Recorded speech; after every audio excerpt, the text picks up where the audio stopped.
C'est l'un des plus gros séismes juridiques de l'histoire du football. Bienvenue dans notre série spéciale mondiale. Pendant toute la compétition, on décrypte ensemble l'envers du décor et les règles du football. Et je vous assure, vous serez surpris de découvrir à quel point la réalité peut être insolite.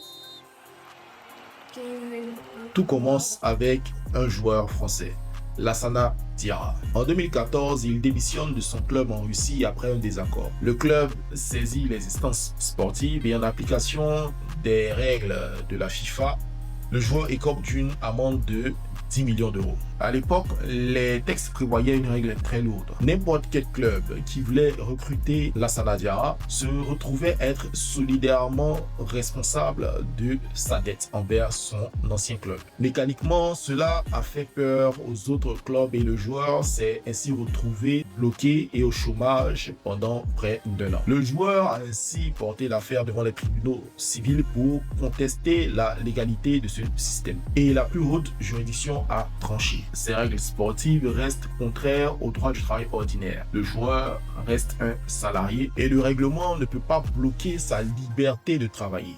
Suite à cela, la FIFA a dû adapter ses textes. Le 10 juin 2026, un tout nouveau cadre réglementaire a été adopté. Il rentrera officiellement en vigueur en janvier 2027 pour donner plus de sécurité et de souplesse aux joueurs qui décident de rompre leur contrat. Selon vous, est-ce que ce nouveau règlement va aider le football ou au contraire va affaiblir les clubs ?